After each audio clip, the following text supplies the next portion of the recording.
History was made this past week when Kamala Harris, the first woman and person of color, was elected as Vice President-elect of the United States to serve along Joe Biden.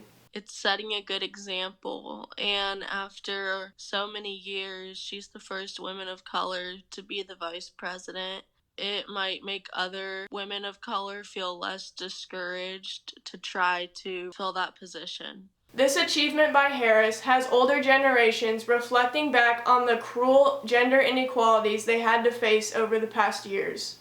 I'll start in the mid-'80s. I worked for an advertising agency and I was the director of advertising production. I was promoted from that and went into account services as a senior account executive and reported to a man. The biggest barrier was that it was expected of the females on the account team when we went to California specifically that take it for the team, whatever clients wanted, go party, whatever. And, if sex was wanted, hey, whatever it takes to keep that client.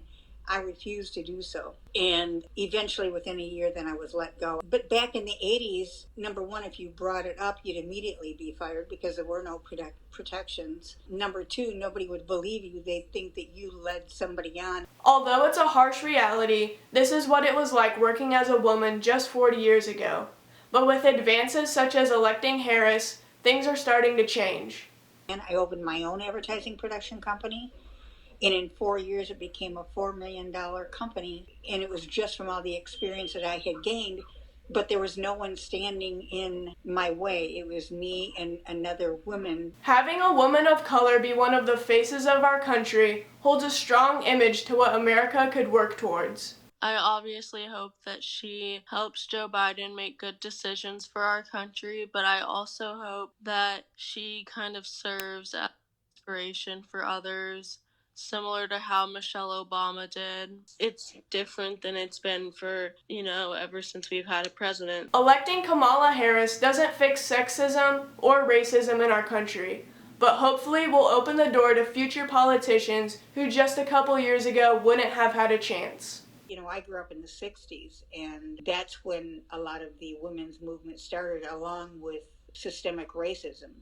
But it's taken all of that time to get as far as we are right now. So it's a lot better than it used to be, but it still has a ways to go. But I think having Kamala Harris as a VP really shows how far along we progressed. Reporting from the Campus Ledger, this has been Paige Winters.